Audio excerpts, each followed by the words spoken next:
Welcome, listeners. You are here with your host. This is Mr. BudgetPedalChap. This is episode 134 of the Fret Talk podcast.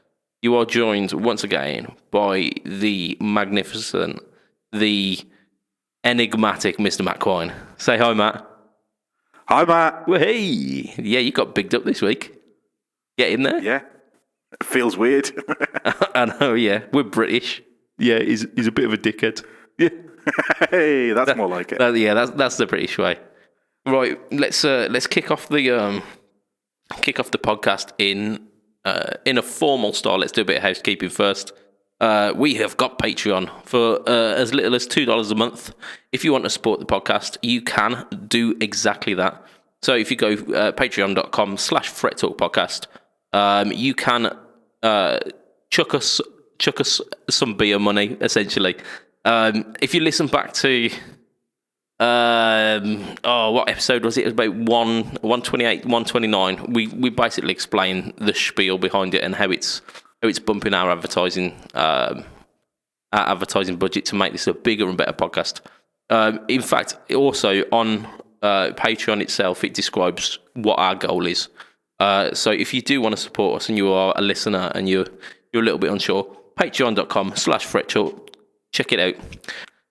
Let's kick off the podcast proper. Mr. Matt Quine, how are you? You okay? I am still trying to recover from this bloody cold that caused you to do all that editing the other week.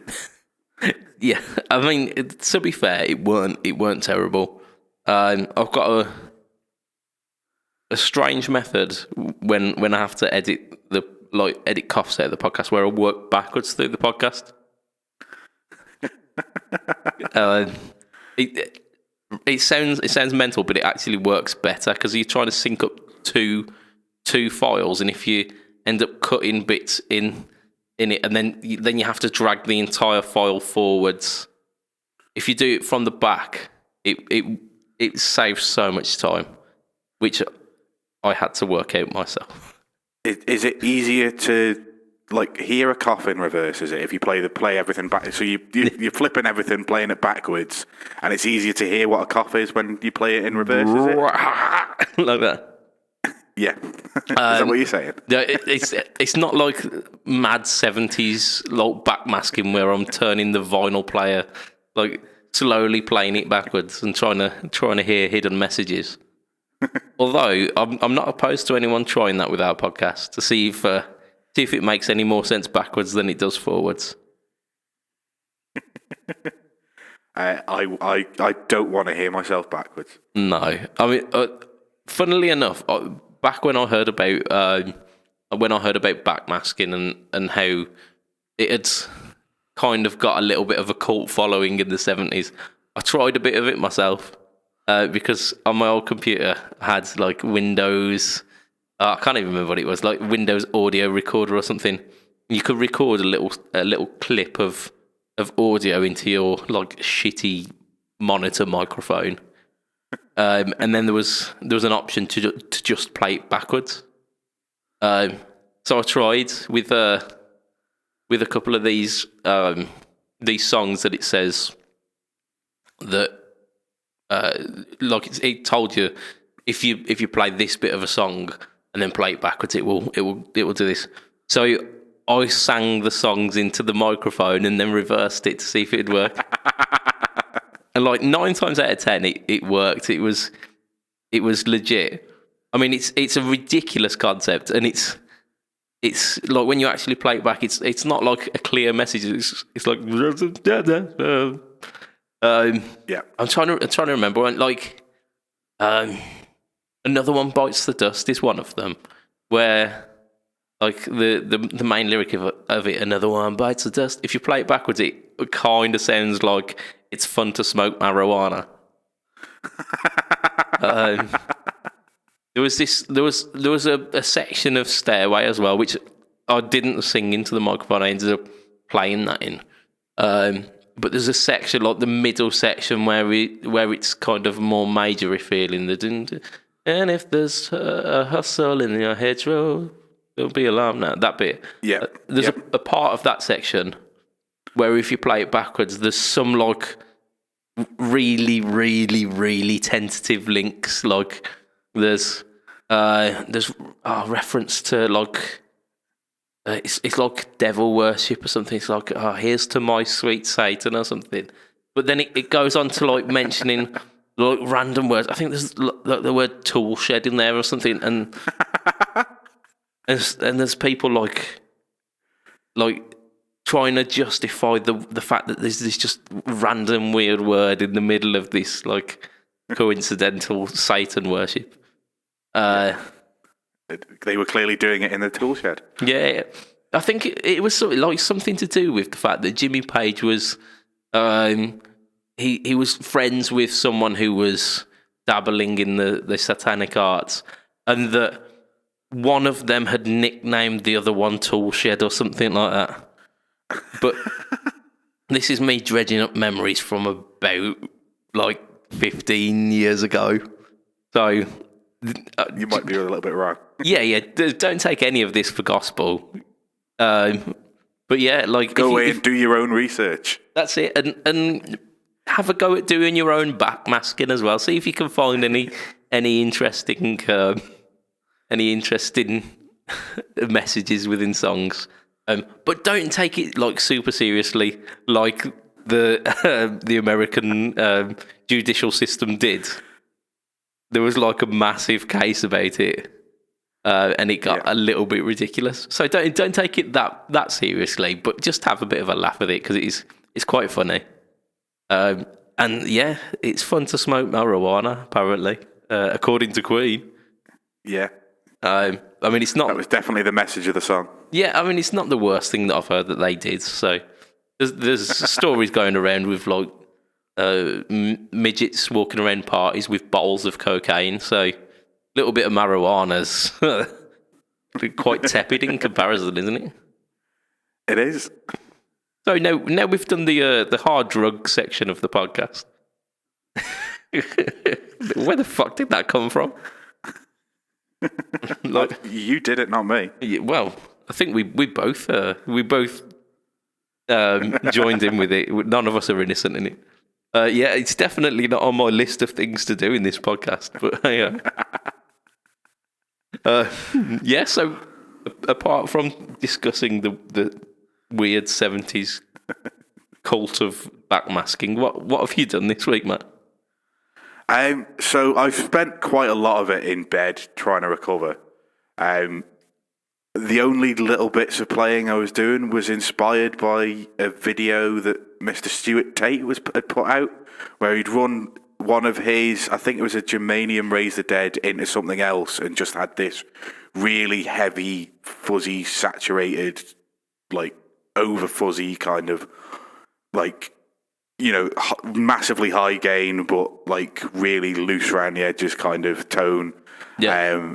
And I decided to see what would happen if I ran my BudgetPedalChap balls out fuzz into my Raise the Dead. Oh, nice. I bet that absolutely fucked your signal sideways, didn't it? It did. I first of all had forgotten that I couldn't put anything in front of your one because it doesn't have the transformer mod. So I tried to run it the other way and just got like almost no sound, and I was like, yeah, that's not going to work. So swapped them over and just like spent hours playing riffs that don't need to have fuzz on, but with lots of fuzz. Nice. And just kind of like really oversaturated, just bassy as hell, just using the neck pickup on my SG, so the warmness of that blend neck pickup, and just throwing that into the fuzz pedals and just kind of oversaturating everything and just dicking around with fuzz and basically having fun. Yeah, I mean, those blend pickups are quite an anomaly in the fact that even though the neck pickup has got that richness and warmth, it's really clear because they're quite a bright set, aren't they? Yeah, I don't think I'd have done it with a neck pickup of most of my guitars. I think that pickup allows you to have all that warmness and add in all that low end, but still be able to understand what's coming out the other end. And especially when I was playing with the amount of fuzz that was definitely needed.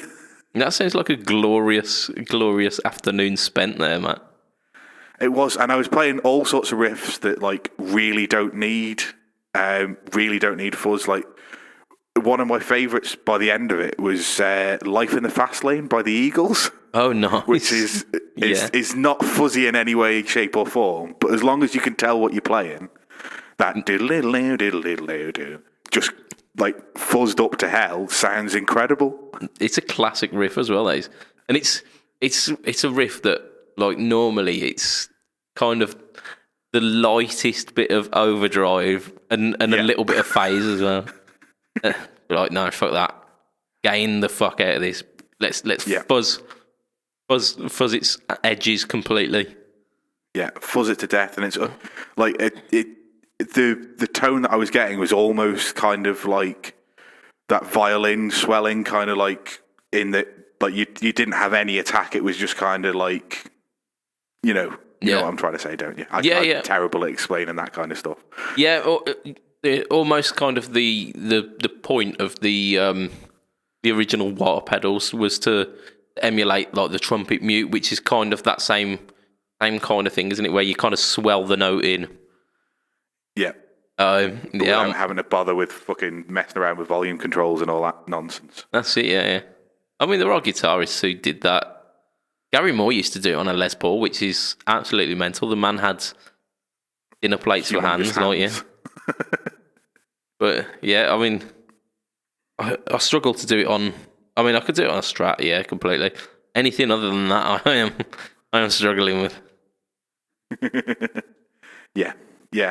I've got to find a guitar that I can take, because you can do it with the Variax, but the pot is so tight with the Variax that I can't really do it properly. Yeah. And there's a U2 song that I'm learning that I can't remember which one it is, but he does like swells in with delay so that you just get like long ringing notes forever. Yeah. And I need something. I'll probably end up taking either the Pink Sparkle Strat or maybe even buying another guitar. Yeah, for this one song. It's not with or without you, is it? With the kind of swelled harmonic bits in it. Yes, it is. It's exactly that. Oh, there we go. See, I mean, for me, you two have about 4 songs, and a couple of them sound the same. I mean, they definitely have more than 4 songs, but I quite like U2. I'm not a massive fan of Bono as a person, but I quite like the music of U2. Yeah, I always found the same as you. I from what I've heard of Bono, he's very kind of self-aggrandizing and arrogant, and the episodes of South Park with him in is just it's very good. But it's the exact kind of mental image that I have of Bono. That he just goes around and yeah. Just like loads of pointing and sunglasses everywhere he's going, and yeah. Oh, good times. You also mentioned that there's been some further developments in your singers, and I can't even remember his name. Larkin. It's Lorcan. Lorcan. In his guitar journey. Yeah, so I got a message, I want to say yesterday, but it might be the day before. And it was just a question with a link to an eBay post. And the question was, would I be stupid not to get this? And like, I opened the link and he was talking to me, he was saying he'd been at a guitar store for part of the day and he'd tried out quite a few guitars and he got himself set on a American Professional Strat with a maple board in Sienna Burst as the HSS one, which is kind of what we pointed him in the direction of. That's what he kind of liked. He liked the Professional the most, but he wanted that particular colour. They're $13.99, I believe, and he'd seen one on eBay for £800. And I basically said, if that's the one you want, then yes, you'd be stupid not to get it. And then I got a message half an hour later going, I've knocked him down to $750 and I'll take it. Nice. So, yeah. Yeah, because there were quite a few that we went through, and I think we both mentioned the the professional, or we'd mentioned two from the similar thingies, didn't we? And he did say that he was interested potentially in the Ultra as well. Yeah, and I believe he did. I assume he did try, because, like you say, he tried a few guitars out in one of the guitar shops. Yeah. I think in Leeds. I don't know what the guitar shops in Leeds are, so I couldn't tell you which one it was. But I know they've got a PMT in Leeds. It was probably that then, because he said it was a big store anyway. But yeah, so he tried out a few, but they didn't have the colour that he wanted, so he was going away to think about it, and then he found one online whilst sat in a pub. I'm liking this Larkin fella. He's a man after my own heart there. Yeah. I've been to the guitar shop. Let's go to the pub. And now I'm good. Yep. And like I say, he picked up an American Professional for 750 quid, which is a steal. It comes with a hard case. Yeah. It's been out of the case a couple of times by the previous owner. Yeah. It just, all in all, sounds like the perfect guitar for him, and at a really good price. Yeah, so I mean, he's pulled a bit of a blinder there, hasn't he? In the fact that he was kind of looking at 1,500 as a benchmark to spend, and completely that's very realistic to get a working tool for 1,500 quid. You'd very much expect that. He's managed to get it for 750, which is half the price essentially. And like, it's basically half the price of what that guitar worth. If they're $1,399 in the store, he might have knocked them down to maybe $1,300, but he wasn't going to knock them down to $750, was he? Yeah. You'd have to do some Skyrim level bartering with that, wouldn't you? So yeah, he's pulled a blinder with that, but also as well, the kind of the honeymoon period of when you buy a new guitar. They take some playing in before you really get that feeling with them. I mean, with my, I was talking to Yeomans about this this week actually. When I first played what is now my number one telly, I weren't so sold on it. I was like, it's okay. It feels it doesn't quite feel like my other guitar, so I don't know. And now it's the guitar that if I go to that, I can play whatever it is that I want to play on that. And if I can't play it on that, I can't play it. So, yeah. It's that kind of... It. You've got somebody who's played it in a little bit to kind of take away some of that brand newness, kind of what I'd almost call like stickiness of a brand new guitar. Yeah. Yeah, and just kind of playing in the edges of a guitar. Like you'll have like the edges of a fretboard, even if the fret edges aren't quite looked after and they've made sure that they're not sharp or anything. You'll have like an edge on a freshly cut piece of wood that's just not quite had the human touch around it, and there's not softened up a little. Yep. And you'll have the stiffness of the parts that haven't quite worn in yet, and all of this. Because a lot of a guitar is a mechanical thing. There are mechanical bits all working together, and you might need to play it a little bit before the nut loosens up and starts sitting nicely and doesn't grip the strings or whatever. And yeah, so he's got a good one there. Absolutely. I can't wait to hear what he thinks of it and how he gets on with that. We've got to practice next week, so I think he's taking it for setup when he comes back. Yeah. We've got to practice next week in a gig.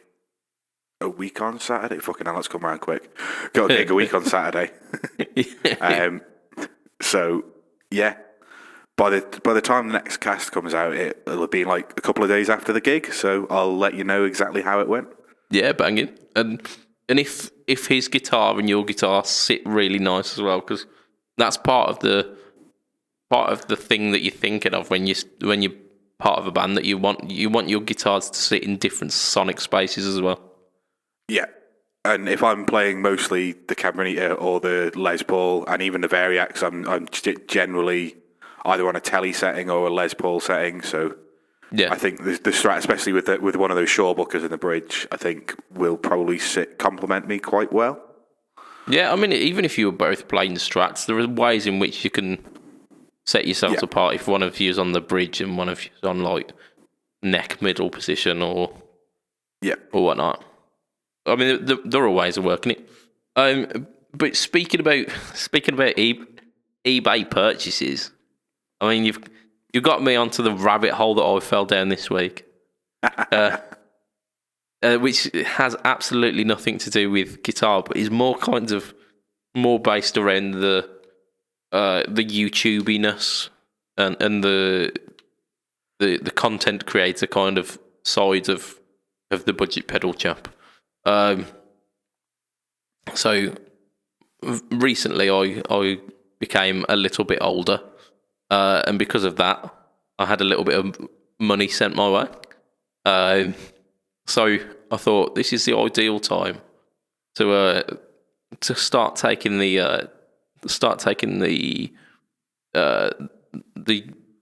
YouTube stuff a little bit more seriously and become a little bit more invested into it, because the equipment that I use at the moment is just equipment that I've got kicking around. And although I don't get any complaints about the quality of my videos looking like they've been recorded on a potato, I feel like I owe it to the people who do follow me and who do watch every week and put those comments in and really kind of help the YouTube channel grow. I feel I owe it to them to try and push myself further and to get that better quality and whatnot. So I looked through like a couple of different channels, went on like Google and looked up like, oh, hey, if I'm looking into making YouTube videos, what would be like the best kind of starting blocks and whatnot. And it sent me down certain roads, and then I had a chat with our good friend Will, who just so happens to do this stuff kind of professionally, semi-professionally. He makes content, and he's been known to do videography. So he knows a bit about the equipment, and he pointed me in the direction of DSLR cameras, which I'm not entirely sure what that means. I can't remember what the specific mnemonic stands for, but it's basically the ones where you can interchange the lenses on the front. Yeah. So, go on. Let's create an acronym for this. DSLR. So lens. There's got to be lens is definitely the L, right? Digital something lens Something. something. Yeah. This is so spectacular. Lens. Photography. Recording. There we go. So we're pros. We know what we're talking about. So yeah, he basically said like the best kind of possible way of getting some good quality is going for a DSLR camera with interchangeable lenses and whatnot. He kind of talked me through what I'd be looking for and how you can pick up slightly older models of these DSLR cameras, because brand new models are really fucking expensive. Really, really expensive. And I don't have a rich uncle who's backing this this scheme. So yeah, I looked at kind of budget ends. So I'm looking at like cameras from like 4 or 5 years ago, and I had to learn how to eBay again, because I haven't eBayed in a while. Like my eBay experience at the moment is pretty much like using internet shopping, where I'll go on eBay, I'll find something. Like I look through the last couple of things that I bought, and it's like ridiculous. I've bought like a couple of phone cases where you like literally you find the phone case and you go, that one fits my phone. Buy that now. Like I bought a ridiculous a ridiculous thing for Podcat, which is like a harness thing, but it had a little bow tie on it. Long story, really long story. I'm not one of those people. But like she had like a little kind of a scab on the back of her neck that she kept scratching at. And I didn't want to cone of shame her because that's demeaning. So I thought, you know what, this harness will fit over the part of her neck where she keeps scratching. But this and it will also make you giggle. Yeah, I mean, there's this one which is plain, or there's this one which comes with a bow tie for no extra money.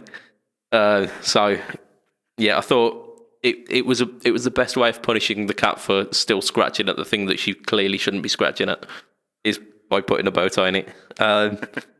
She was not a fan of the harness at all. But like, there's the ridiculous eBay purchases, like PCBs as well. There's tons and tons of PCBs on my eBay purchases. It's the experience where I'll just go on there, go, that looks good, I'll buy that now, and it's a buy it now. It's always, there's never a listing, it's always buy it now. Whereas these cameras have all been like private sellers, so it's very much the kind of flea market, kind of auction style, and I've had to like teach myself how to eBay again. Because eBay is a ruthless place. If you don't know how to do it properly, you'll either end up paying through the nose or you will get sniped. Yeah. And I like growing up with eBay, I remembered a few tricks, so I managed to get a camera for a pretty decent price.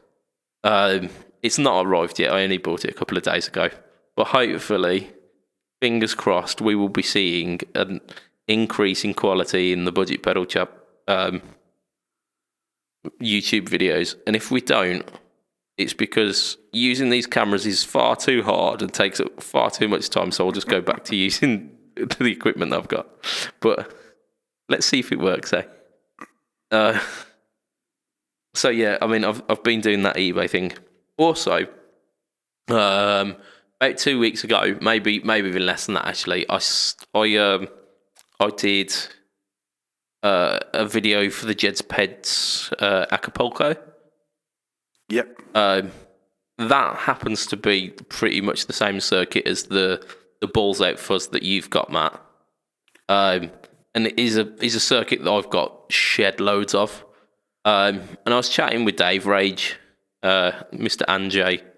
I can't remember his surname. Majerski? Something. Yeah. AJ. Anjay, sorry. So I was chatting with him and I said, like, I did a demo of the BudgetPed's Acapulco. Wicked pedal. It does that really bassy kind of sludgy riff rock thing amazing. And he went, oh, I've never tried one. I went, hang on a sec then. So give me your address. So I sent him through that. Because, like I say, I've still got probably about 4 or 5 PCBs left of this circuit board. So if I ever need one, I can just make myself up one. So I sent it to him and says, yeah, go ahead. You keep it. You do a review on it. You enjoy it, essentially. And he did that this week. Have you caught that? I haven't yet. It is on my list of things to watch. I just have a big long. I basically, as people's YouTube videos pop up as the notifications on my phone, I add them to a playlist. They literally just get added to a playlist, and then whenever I'm on YouTube, I just hit go on that playlist, because I kept finding that if I didn't do that, I'd fall down a rabbit hole of 5 hours of videos that I didn't even know I wanted to watch, when I've got like 3 hours of videos that I do know that I want to watch. And then all of a sudden, my 3 hours on YouTube turns into 8 hours on YouTube, and that's a dangerous thing. Yeah, and you still haven't watched the thing that you came on YouTube for. I can tell you, I have exactly done that, and I'm very glad that you've told me about this method of YouTubing now, because I will be using that in the future. I have very recently been watching speed runs of Punch-Out. Not a clue why, but speed runs of the old Mike Tyson's Punch-Out on the NES. And I now know that 2 minutes 31 is the absolute minimum that you can beat Tyson in the first round. I know the exact time markers in which you're supposed to be looking for your knockdowns as well. Which is it's information that I do not need to know. But that's how I've been spending my YouTube week. Yeah, but I was doing that too much for far too long, and now I've now got you can create playlists, and you can just, as videos come in, you just add them to that playlist. Yeah, and then once you've watched them, they drop out of the playlists. You don't have them constantly coming back up again, but it just means that if there's 6 hours of content I want to watch this week, I don't get distracted by any new content until I've watched that 6 hours. Yeah, you've almost kind of organised the content into this is my must-watch. I really like that, actually. So you can pretty much imagine, and I'm going to give you a synopsis of the video now. It's I think it's about 5 to 7 minutes of a man really enjoying the fact that this is a riffy doom sludge machine. You just see I can imagine. Yeah, bridge pickup on his guitar, giant smile on his face. I mean, he tries to coax some versatility out of it, and uses the tone control, the volume control, and uses the different pickups, which is fine. But that's not what the pedal's made for. It is made for everything on 11.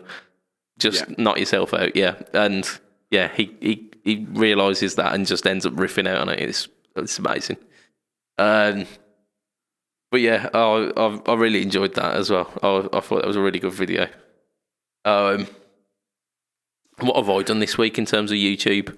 In fact, there's a premiere out at the moment, which you won't have watched, but by the time this is out, it will be out. Yeah. Which is the Joyo 16, the XVI. Which is an octave by any chance? It is the octave pedal, yeah. So it's got 4 controls. It's got your kind of your dry blend. 4? Okay. So your dry blends, which you pretty much want to leave on all the time, because it gives you some semblance of normality. And then you've got sub octave, then you've got upper octave, and then you've got the crazy knob, which is modulation, which if you dial in the sub and the upper in a subtle way, you need a little bit more sub than you do upper, and then just kind of feather in the mod until you get to a nice place. It starts sounding a bit organy. It's got that kind of swirly kind of modulation. Yeah. It's really cool. I'll go through it. So in the demo, I try and break it almost, like where I. So like with everything on 10.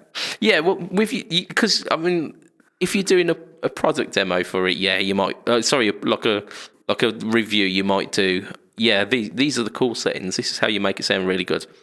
I'm not about that. Like the no talk or tone is just literally, what are the settings on this? Where can you get to? What are its limits? And I have to put a disclaimer at the start of the video saying, at some points in this demo, it does not get pretty. But like it tells you exactly where the limits of this pedal are. And that's what this demo is about. And octave pedals aren't your everyday go-to thing. You're not using an octave pedal for everything you do.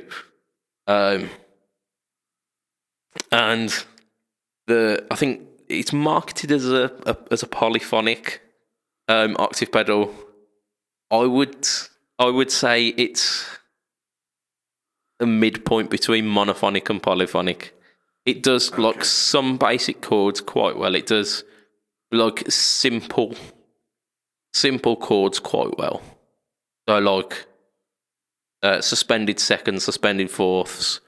If you add in like just a normal chord, like a major chord, like a G and it's got the major third in it, it can get a bit cluttered.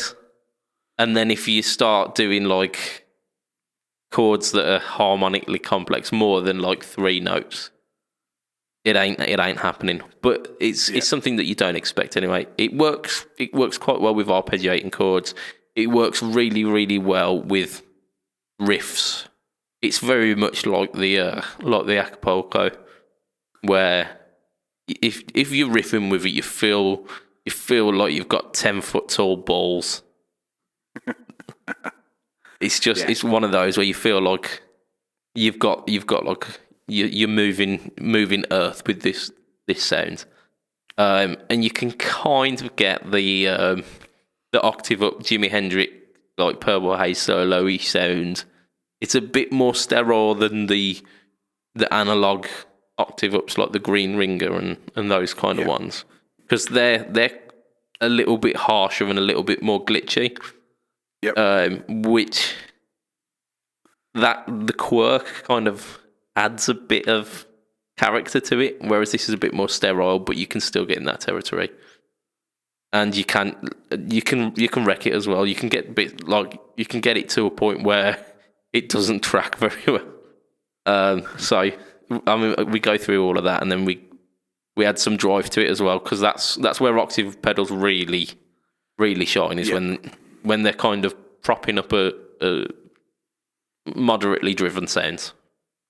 So that's the no talk all time for this week, and by the point that this cast is out, it will be available. So if you haven't, go check it out and leave some comments on there. Let me know. Let me know if you like this style of where I'm trying to break the pedal.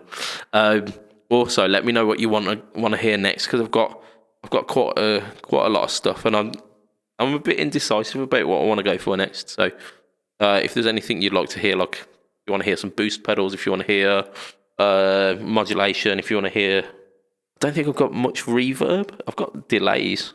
If you want to hear that kind of stuff, hit me up and let me know, because I need some direction for what I'm going to do next.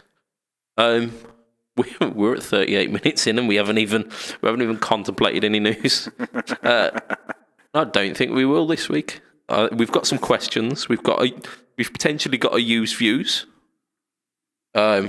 Which would you rather do, Matt? Do you want to dive into some questions straight away and potentially have the used views for the last? Yeah, I think question first. I think. Right. So, question first. So, not really a question, but kind of a pondering. Our good friend Chris Wilson, has bitten the bullet on the new Epiphone SG61 with the vibrola. Which, hats off to the man. I am tempted myself, because I was tempted by the Gibson ones, and he's loving it. He says it's amazing. But after having it for a week or so, he's doing the standard Chris thing and saying, actually, this part of the guitar is not quite where I want it. So he's picking on the bridge pickup, saying it's a little bit hotter than he would usually go for. And his comment is that he's looking at the bare knuckle Stormy Monday. Is it that he's going for, the bare knuckle Stormy Monday? So, yeah. However, I thought we would throw our hat into this ring, not necessarily prompted to, but we'd throw our hat into it and suggest something which would be a slightly more classic, lower output, slightly less hot bridge pickup for the SG. So, what are you thinking, Matt? What are your ideas on this? I mean, the obvious one that we're both going to suggest is going to be the blend, but like I put an underwound blend in my SG, and it sounds incredible. Yeah, I mean, I was gonna veer away from the Fletcher stuff today, because every time anything about pickups is mentioned is the flesh. But as you've mentioned it, I'd probably go. I'd probably go for the provenance over the blends, because the blends are the ones that I've got at least are relatively. They've still got a bit of grunt to them, and they still use Alnico 5 magnets, I believe. So they're still relatively, I'd say not quite hot, but they've still got a bit of poke to them, which is part of the charm with them. The provenance ones, I believe, are they're modelled on the true PAFs, so they're a little bit tamer, a little bit softer. I think they use Alnico 2 magnets as well, so possibly a little bit more subdued. I was thinking though, Tone Rider do some humbuckers. I'm not quite sure what the model is, but I know that they do an Alnico 2. I've been talking about Tone Riders actually recently. There was something on one of the many guitar groups that I'm part of where someone posted up about a Tone Rider telly set. They were going, the hot classics. Anyone played them? What are your opinions? I'm looking to upgrade. I think they had like a Mexican telly which didn't have a great set of pickups in, and he just went, yeah, would they be any good? Yes is the answer. Yes they are. But it brought to mind like the Tone Rider stuff and just how good quality they are for the price. Iron Gear as well. Iron Gear do. I can't remember. I know they've got the only Iron Gear humbuckers that I can think of. Oh, it's the Blues Engine, isn't it? The Blues Engine is someone else after. They do one called the Hot Slag, which is ridiculous. Definitely not going to be the one that he wants. No, it's a ridiculous name. I mean, if whether or not he wants the Hot Slag is not for me to say. But I don't think that's the pickup he wants. And there's another one called the Tesla Shark, which again suggests something a little bit more powerful, doesn't it? But the Blues Engine, I believe, is a lower output. I think that's Alnico 5 again, and I think that's the problem, that the Alnico 5 magnets are just a bit too powerful. Because I know the SGs have got the Pro Buckers in. I think they're Alnico 5s. I don't know. Is there any? I mean, there are other brands like Oil City, Mojo Tone, the Creamery ones as well, which would potentially do. But I don't know anything about their pickup. I don't know much about them. Just whilst you were talking about Iron Gear, if you said the Blues engines are an Alnico 5, the Tesla Shark is an Alnico 2, which is path voiced. Okay. Which is what I've got in this pink pink strap right here that I am tapping. They're a little bit bright for me, but obviously a vintage style bridge pickup is going to be fairly bright. They're really cheap. I think I paid like 28 quid for mine. May or may not have been because they don't realise that the Isle of Man needs to pay VAT, but let's not get into that. That's someone else's job, not yours. Yeah, I paid for it on the website. It said it was 30 odd quid. When I clicked pay, it charged me 28 quid. I didn't question it. I might say that I'm from the Isle of Man next time I'm buying from. No, I definitely won't. I'm not going to commit tax fraud. Yeah, and if I was going to commit tax fraud, it wouldn't be for like eight quid on a pickup. Yeah, I'd go big or go home on that. I was going to say, if you're going to commit tax fraud, you're going to fucking go for one of these tax planning schemes. That's it. Yeah, I'll go fully Jimmy Carr on this. Yeah, but I think that would be the Iron Gear option if you think the Alnico 5 is too much. The Tesla Shark is a path voiced with an Alnico 2. I always thought the Tesla Shark was something really modern sounding and high output because it sounds a Tesla Shark. Like that sounds like it sounds okay. Yeah. Take the last 3 letters of Tesla and the first 2 letters of Shark, and what does it spell? Hang on, what? So the last... Take the last 3 letters of Tesla and the first 2 letters of Shark. Yeah, okay, You get a guitarist's name?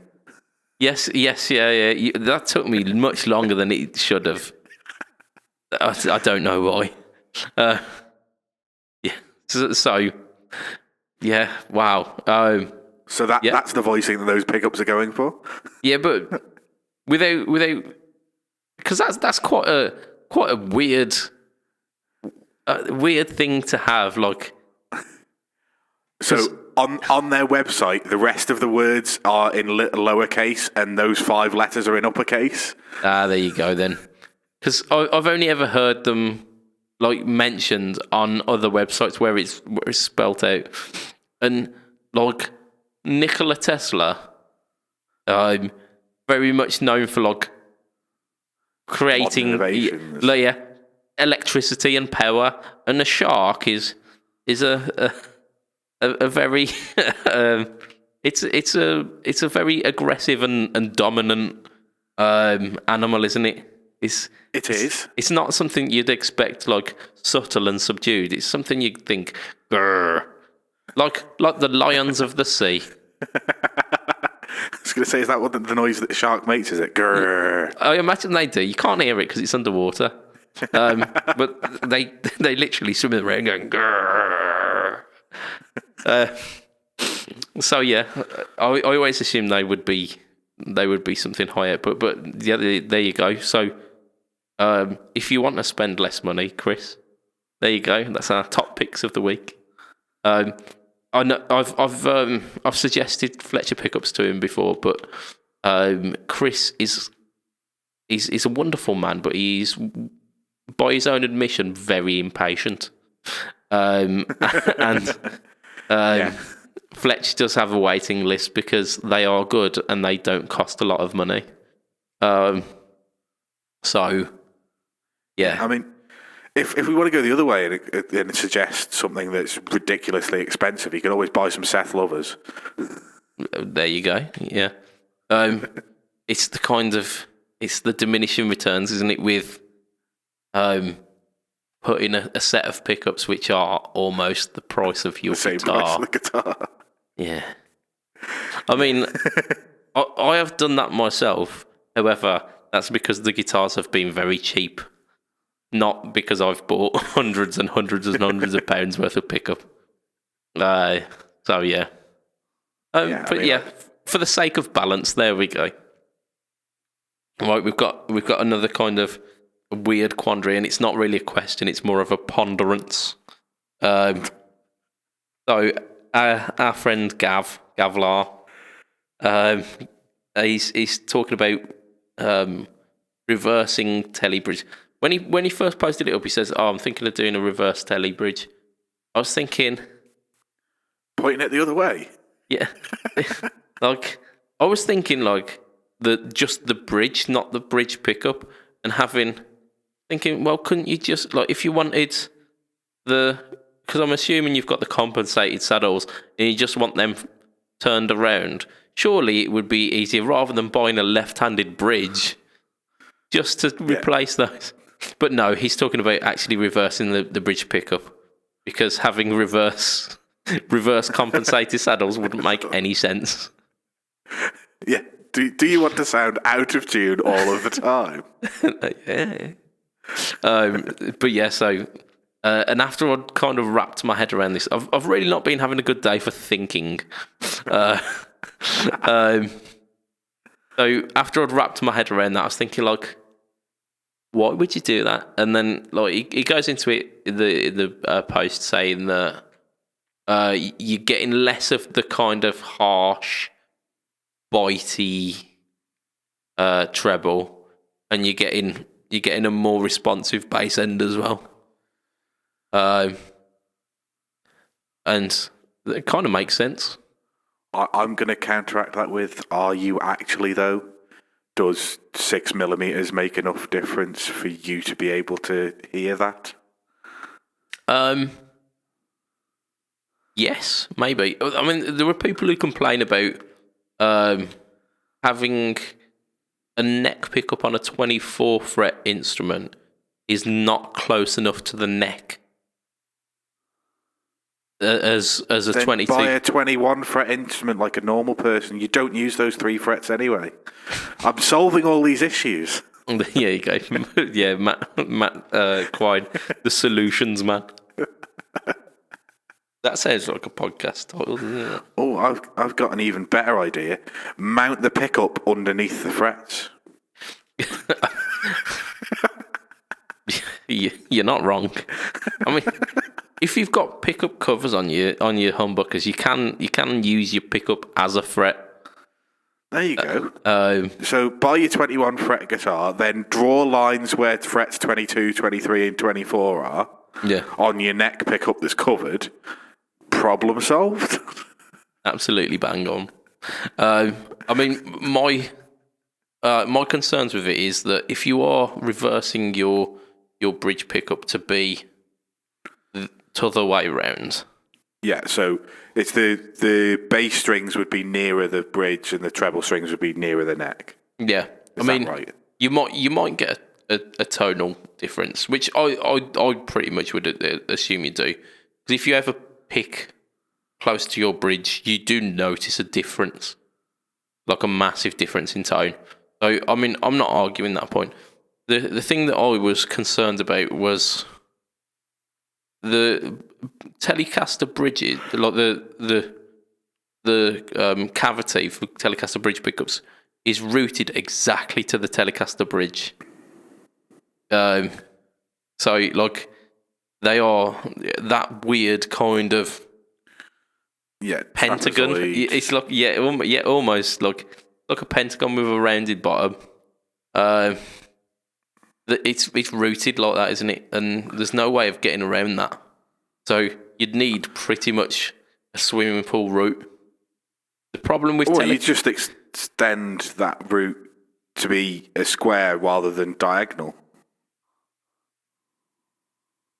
Yeah, I mean, whichever way you do it, there's going to be a hacking great big hole in your Telecaster where once there was a neatly placed hole. Like two things concern me about that. Like, if you ever look under the side of an ashtray bridge, like the non-modern Telecaster bridges, you can see like a tiny little bit of where the root is, which is it's relatively obvious once you know it. If you've got a root which is bigger, obviously to accommodate the pickup being the other way, there's got to be a massive hole in the side of your Telecaster bridge. So you'd have to use a modern thing or have a quite visible hole. The other thing is, if you're making a hole that big in your Telecaster, why don't you just put a P90 in it? Because, Adam, not everybody's like you. Not everybody wants a P90 in every instrument that they own. I don't want Some people like the Tele bridge pickup, and maybe they want it the other way rather than sticking a whacking great P90 in there. I'm just coming up with solutions here. Yeah, because again, I've been getting back into my my number one Tele, and the bridge pickup is that the Duncan quarter pounder, which I've come to the conclusion that it is pretty much a P90. It's not a Tele bridge pickup because it has absolutely no twang whatsoever. It sounds almost like a humbucker in the fact that it's quite dark sounding, quite meaty mid range, absolutely fantastic with gain. So yeah, it's pretty much a P90, and that is one of the best sounds I've got out of a guitar. So like P90s in the bridge. Yeah, like I get where you're coming from, but like Yeah, not everyone. Yeah, not everyone's like me. not but, everyone wants that. Like some people like the twang of a Tele bridge pickup. But if they like the twang of a Tele bridge pickup, then you don't want to be flipping it. No, because it becomes less twangy. Okay, yeah. Yeah. I kind of get that. I'd have to hear the difference between it right-handed and left-handed bridge. Yeah. To actually, because I am still skeptical that at the end of the day the biggest movement on any string is going to be about 6 or 7 millimeters, I would say, max, because they're not that angled, are they? And if there is a massive difference, then maybe it's worth doing it. I'm of the opinion that if you're going to put a left-handed bridge on anything, it should be a Stratocaster. All Stratocasters have the bridge the wrong way because the comfortable position to use a whammy bar in is not from the bottom, it's from the top, because then you can just use your little finger whilst you're playing normally to grab the whammy bar a little bit, do a kind of little bit of whammy in, and then let go again. Whereas if you've got a right-handed bridge, you've got to move your hand down to go and get that whammy bar, or you've got to have a rigid whammy bar that kind of doesn't move properly, and then it gets in the way when you want to play normal stuff. Gotta have a rigid whammy bar. I think... don't think I can leave that one alone, can I? I don't think you can. I don't think I'm legally allowed to. I think it's contractual as part of this podcast that I need to talk about the rigid whammy bar. I find tremolo systems incredibly cumbersome. Anyway, I find that they're never in the place that you want them. I think the most use I've got out of tremolos is when you've got floating systems and you can pull up on the back of the trem. Yeah. I find that much more comfortable than using a bar. But I kind of get where you're coming from with like the Stevie Ray Vaughan style, having it loading at the top rather than at the bottom. Yeah, and obviously Hendrix did as well, and like yeah, I mean he did it out of necessity. Necessity. Stevie Ray did it out of choice. Yeah, and like if I was gonna have a custom made Strat and I was going to use the tremolo system, which let's face it, I'm not going to use the tremolo system because I never use tremolo system. But I would have the left-handed bridge on a right-handed guitar, and it routed that way so that if I wanted to use the bridge, I wouldn't have to wind it in all the way and then have it sticking out. Where if I want to strum, I'm going to hit that and it's going to move, and then it's not going to be there when I want to play lead. Whereas if it's just left to dangle and it can just wibble about, and then when I want to grab it, I just use my little finger just to pull it a little bit, and it's just there. Then that's how it should be. Yeah, I'm gonna have to move us on to a different conversation now, because that is just a minefield of innuendo there, and I'm gonna leave it to you listeners to make the jokes for that one, because yeah, there was a fair bit. Yeah, so I did say that we'd avoid news at all costs this week, and we're at an hour. We've got a couple more questions to do, and I reckon that's where we're going to end. Do we want to do the used views as well? I think we should probably try and get the used views in as well. I'll tell you what, let's do the used views now, and we'll end up with the questions, because they're quite good ones. Used views. So you're gonna have to be for or against Matt. Plugging straight into the amplifier is the best choice.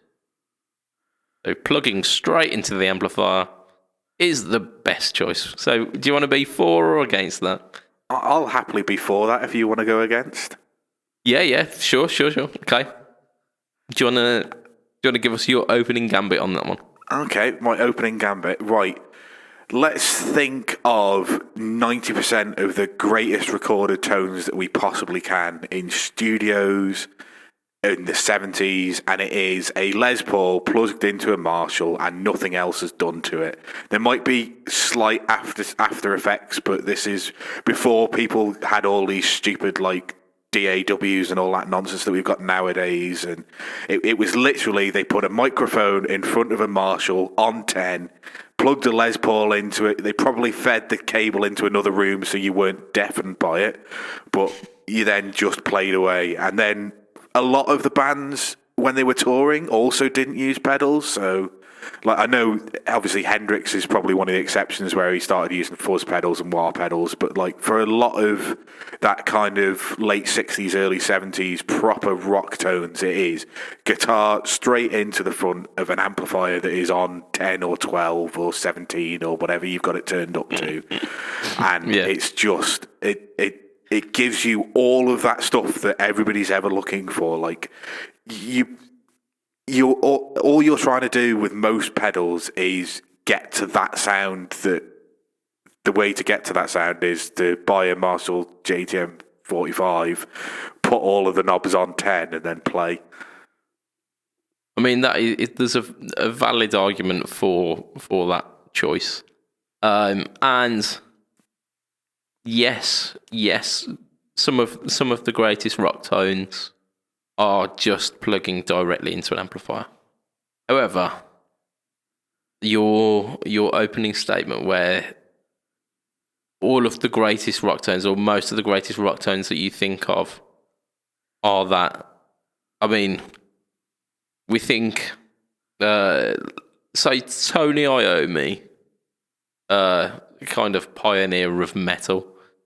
He was running into a treble booster before going into most of his amplifiers. Brian May does exactly the same thing, even though that is only a tiny, tiny part of the recipe. Those little boosters add that harmonic flavour onto their note to make their loud, roaring amp sound 100%. If I'm thinking of the greatest rock tones in history, I'm thinking like Zeppelin 1 and 2, absolutely caked in that album, are fuzz circuits, straight up. Like, Shook Me All Night Long, You Shook Me All Night Long is just a fuzz circuit and slide guitar.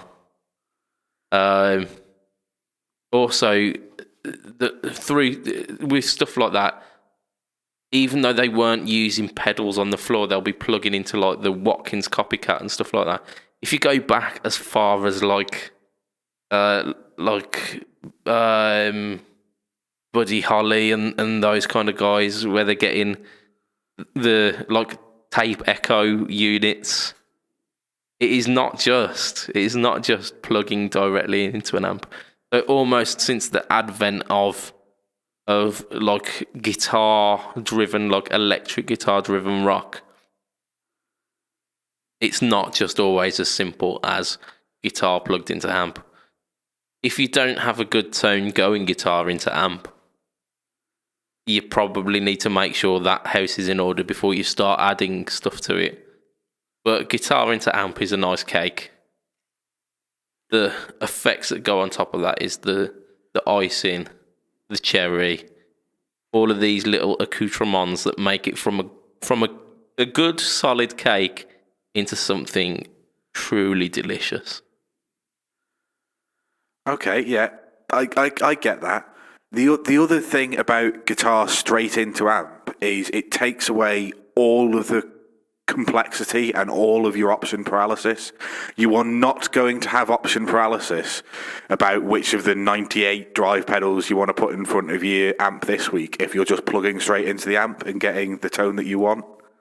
So if you've got 20 minutes to go and practice and you've got a guitar and an amp, if you can learn to get good tones from a guitar into an amp, you're going to get 20 minutes of practice.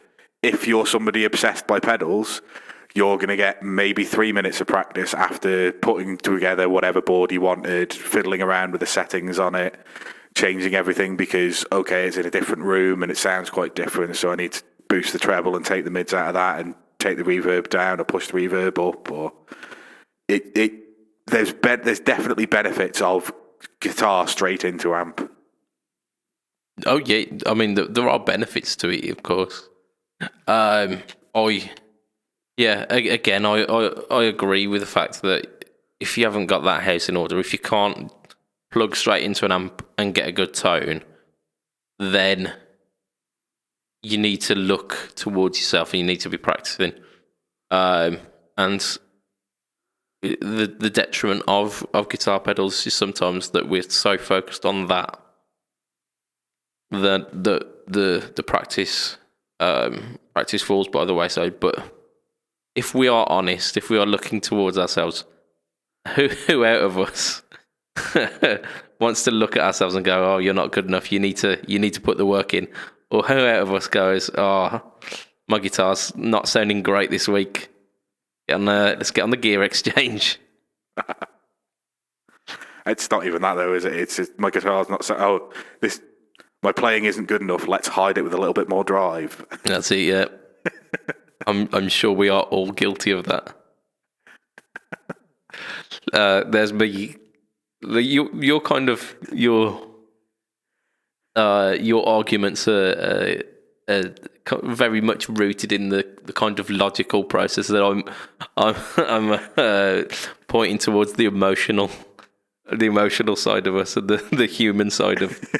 Yeah, we could practice more, but like all of these pedals are nice. Just put a Raise the Dead on it, then you won't be able to notice that you're not hitting everything perfectly. Exactly that.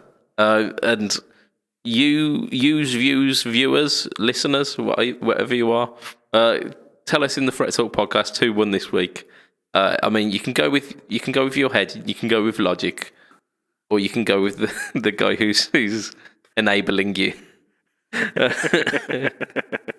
I'm pretty sure we'd both be voting for me. Yeah, I'd like pedals. Yeah, pedals are good. One pedal is good. 20 pedals is much better. That's it. My tone is much better. I put that comment on our friend Andrew's post today, where we had 2 fab tone Dan Electro distortions or whatever they are. Yeah. So I was like, if one makes your guitar sound fab, so yeah. 2 makes it sound fabber. Well, that's it. Yeah, fabber. Yeah, it's definitely a word. In which language? Who knows? So yeah, we had some kind of last minute questions. One of which from one of our patronisers, Mr. Everything Joseph, Joe Richardson, which is quite a cool quandary and a really cool one to end us on this week. Guitar manufacturer, a guitar pedal manufacturer makes a pedal.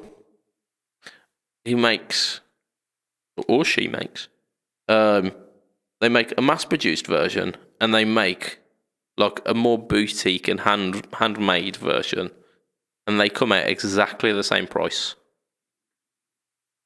Which one do you buy, and why? I think there is an element of heart and head in this again, because I think a lot of people would go, well, we'd buy the hand-wired one, and because it's boutique and because we've been taught that hand-wired is always better, and it probably would sound a bit different, and it probably would be a better thing. But I think if you're logically thinking about it, and if you're regularly going to be using this, there's more chance of something going wrong with a hand-wired one than there is with a printed circuit board one, I would guess. Yeah, I mean, it depends. Depending on how it's done. Yeah, it depends how it's mass produced. Usually, when pedals are mass produced, they do everything in a kind of modular way, where if anything goes wrong in the circuit, you can literally pull the entire circuit out of the enclosure. Whereas boutique manufacturers tend to do it in little sections where certain components will require to be desoldered from the circuit to be able to repair and whatnot. Yeah, I think I'd probably go for your thought process of it, where we almost have been brainwashed as a society or as a community even, that that hand wired always means better. And if I think to like some of my favourite pedals that I own, they are made by boutique makers, like the ones that put the smile on my face. I mean, this giant silver sparkly range master here. There is no way that I can plug that in without putting a smile on my face. It's the Hello Sailor Royal Marine Range Master. This one, and it's big. I mean, in terms of like pedal board real estate, this is too much. But I don't care. I honestly don't care. It's bold, it's big, it's in your face, and it makes everything sound one better.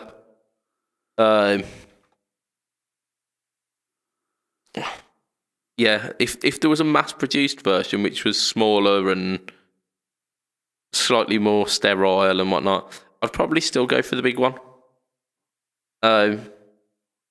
Because you're getting the same kind of thing with a bit of the personality of the person who's making it behind it. You're getting that kind of the feel behind the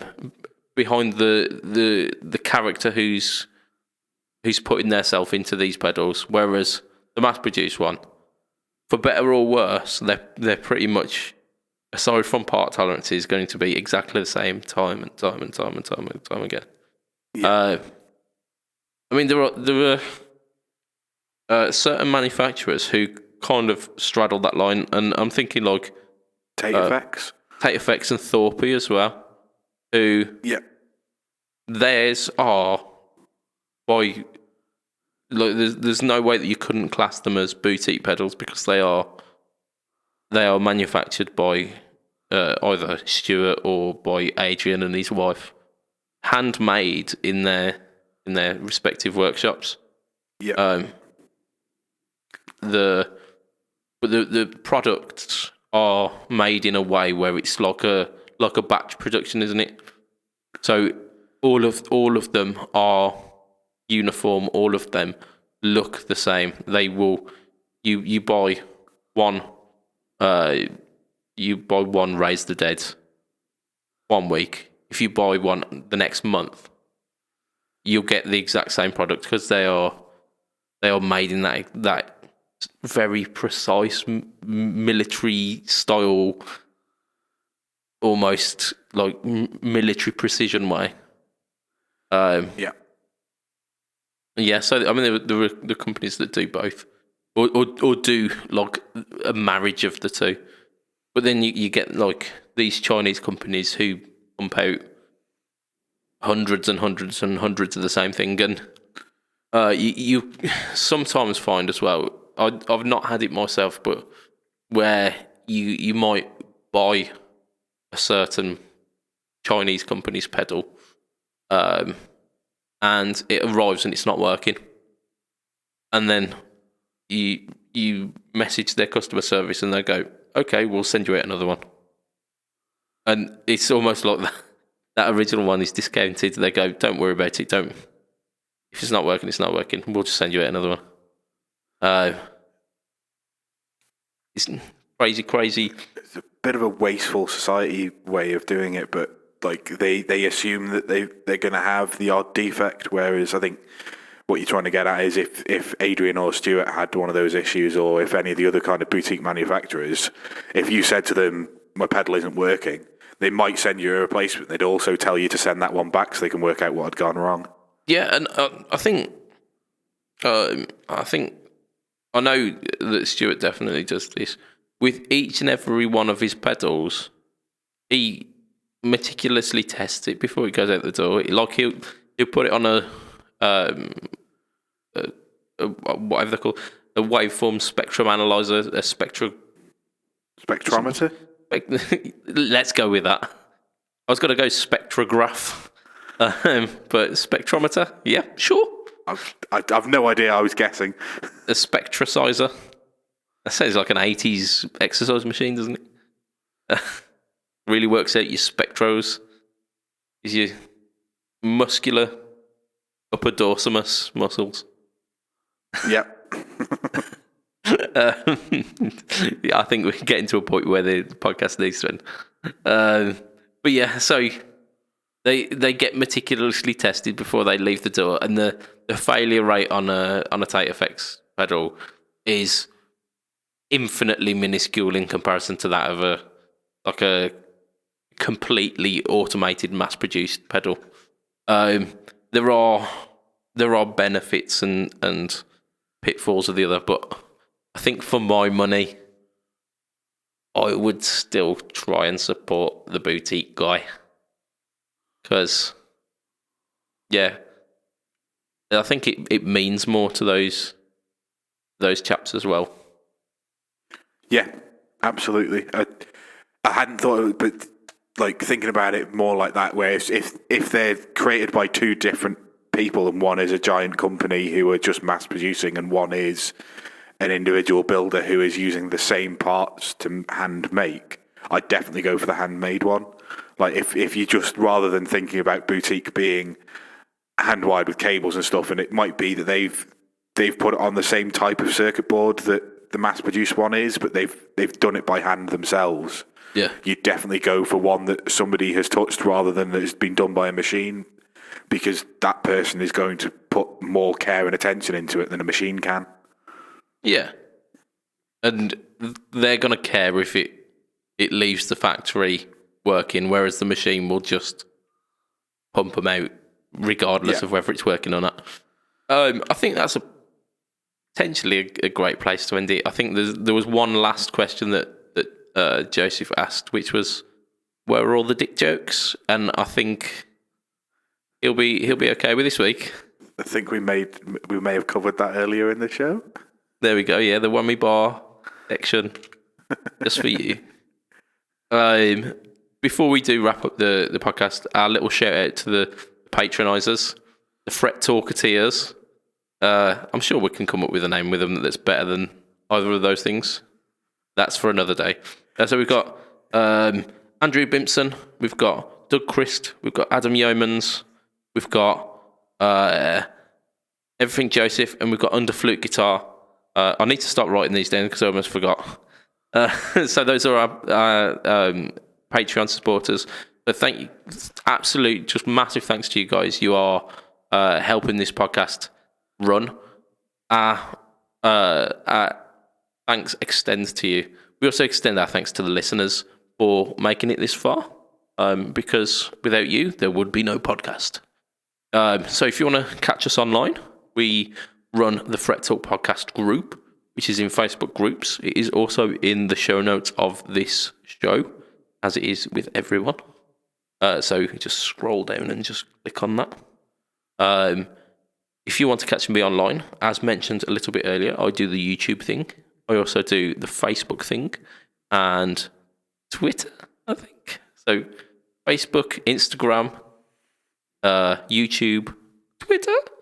They are all /BudgetPedalChap. Yeah. Twitter, not so much. Twitter literally just retweets your Instagram. It copies, and it doesn't even do it well. It copies like the first certain amount of characters and doesn't bother. Because it's limited to characters, whereas Instagram isn't. Yeah. So yeah, if you really want some decent content, make sure you're part of my Instagram. Make sure you're part of my YouTube channel. Because to be fair, the Facebook one just pretty much is a hub for it all. And yeah, Twitter just mindlessly retweets what I've got from Instagram. Matt, you are heel_Matt Q at everything. That's Twitch, Twitter, to Instagram. Also part of the Bad Bookers podcast. Yep. So yeah, if you like the graps, go check out Mr. Quine talking about the wrestling. And that seems like a perfect place to end us for this week. It does. So, from myself, Mr. BudgetPedalChap. from Mr. Matt Quine. Say bye, Matt. Bye, Matt. It will be a tatty bye and good night for this week. Ta-ra a bit. Bye. Wave, don't forget to wave. Wavy.